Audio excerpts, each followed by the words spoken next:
ہمارے ہاں تو شک پہ بچیوں کو ذبح کر دیا جاتا ہے.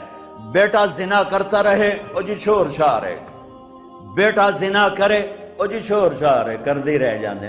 شادی کر کے زنا نہیں چھوڑتے، اور بچی پر شک پڑ جائے تو ذبح کر دیتے ہیں. اس راوی نے کتنی بچیوں کو نگلا ہے. یہ تمہارے اب تو خشک ہو گیا، میں تو یہیں پیدا ہوا ہوں، یہیں زندگی کو ڈھلتے دیکھ. اس راوی نے کتنی بچیوں کو نگلا ہے، کتنی بے گناہ بچیوں کو. میں ذمہ داروں کا بیٹا، میں کمی نہیں ہوں، میں اس معاشرت کو بوڑھے ہو کر بھی زنا نہیں چھوڑتے، بوڑھے ہو کر زنا نہیں چھوڑتے، اور ان کی غیرت پہ کوئی آنچ نہیں آتی.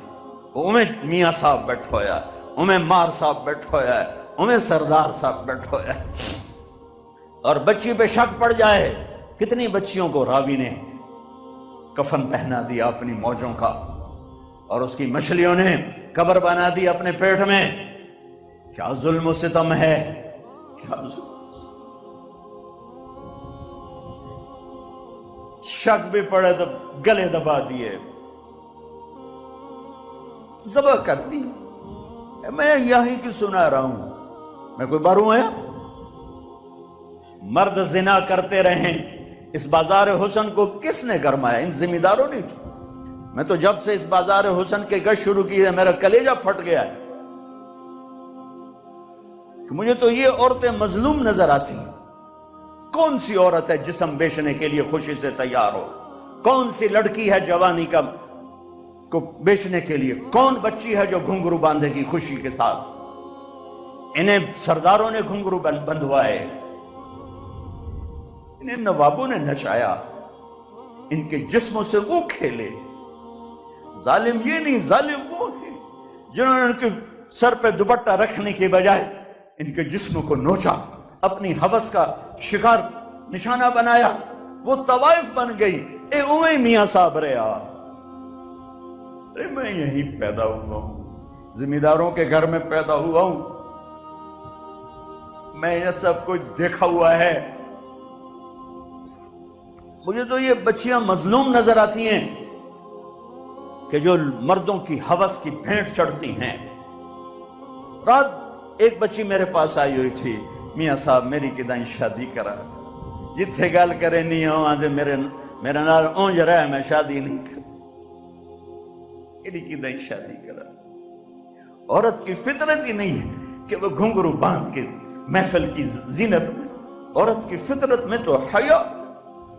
پتہ نہیں کن دکھوں سے گزر کر کوئی بچی گھنگرو باندھتی، کوئی بچی اپنے جسم کو بیچتی ہے. وہ ہیں سولی پہ لٹکائے جانے کے قابل جو ان کے جسموں کی قیمت لگاتے ہیں، ان کو عزت کی چادر نہیں پہناتے، اپنی ہوس کی بھینٹ چڑھاتے ہیں. انہیں سردار صاحب ہیں، مار صاحب ہیں، میاں صاحب ہیں، چودھری صاحب ہیں. وہ طوائف بن گئی. ایک سردار صاحب رہا. میرے نبی فرما رہے ہیں عائشہ کوئی گناہ ہوا ہے تو توبہ کر لے، اللہ معاف کر دے گا. اللہ اکبر، اللہ اکبر. اور اگر نہیں ہوا تو اللہ ضرور تیرے حق میں فیصلہ سنائے گا. تو حضرت عائشہ 24 گھنٹے سے سوئی نہیں تھی، اٹھ کے بیٹھ گئی، رو رہی تھی. ایک دم آنسو خشک ہوئے. ابا میری صفائی پیش کر. ابو بکر کہ بیٹی میں کچھ نہیں کہہ سکتی. اماں میری صفائی پیش کر. کہ بیٹی میں کچھ نہیں کہہ سکتی. تو فرمایا اگر میں جھوٹ بولوں تو اب سب مجھے سچ مانو گے، اور اگر میں سچ بولوں تو کوئی مجھے سچا نہیں مانے گا. میں اپنے اوپر الزام کیسے دھر لوں؟ میں اپنے رب کو پکارتی ہوں، میں یعقوب کے رب کو پکارتی ہوں، یوسف کے باپ کو پکارتی ہوں. کہتے مجھے حضرت یعقوب کا نام بھول گیا غم کی وجہ سے. میں نے کہا میں یوسف کے باپ والا جملہ بولتی ہوں جو انہوں نے کہا تھا فصبر جمیل واللہ المستعان. اور یا لیٹی تو ایک دم وحی آئی.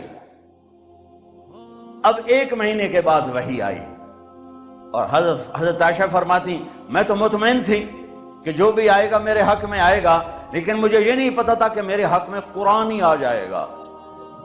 مجھے تھا کہ جبریل آ کر کہہ دے گا سب غلط ہے، اور میرے باپ ایسے کانپ رہے تھے اور میری ماں ایسے کانپ رہی تھی. میں قربان جاؤں صدیق کے صبر پر.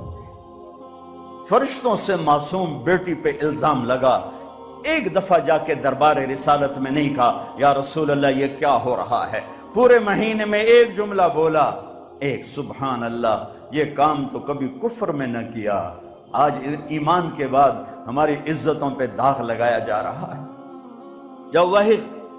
یا وہی ختم ہوئی تو اللہ کے نبی مسکرائے کہ عائشہ مبارک ہو، اللہ خود تیرے لیے گواہ بن کے آ گیا۔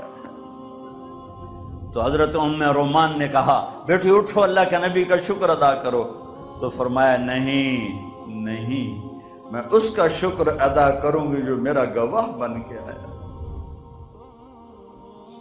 اتنے دکھ پہنچانے والے عبداللہ بن ابی کے جنازے کے لیے کھڑے ہو گئے۔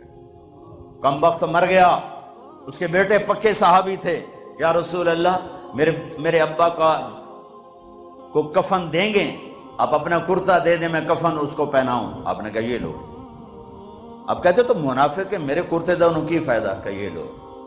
یا رسول اللہ جنازہ پڑھائیں گے؟ کہاں پڑھاؤں گا، آپ کو خبر ہے کہ یہ کافر ہے، میرے جنازہ پڑھانے سے کیا ہوگا؟ کہ نہیں پڑھاؤں گا۔ اپنا کرتا دیا، کفن پہنایا، اس کے جنازے پر کھڑے ہوئے تو سامنے عمر آ گئے، یا رسول اللہ آپ جانتے نہیں یہ کون ہے؟ مجھے بتاتے ہو کون؟ جانتا نہیں تو اور کیا ہے، تو کہ جنازہ کیوں پڑھا رہے ہیں؟ کہ اللہ نے کہا ہے پڑھ یا نہ پڑھ معاف نہیں کروں گا، میں پڑھتا ہوں شاید اللہ معاف کر۔ میرے نبی دیکھ رہے تھے کہ یہ امت ایک دوسرے کے جنازے پڑھنا بھی چھوڑ جائے۔ میرے نبی جانتے تھے، دیکھ رہے تھے، ارے آپ نے تو حسن حسین کے لیے ہاتھ نہ اٹھائے، تمہارے لیے ہاتھ اٹھائے، ان کو قربانی کے لیے پیش کر دیا، ایک لفظ نہیں ان کے لیے۔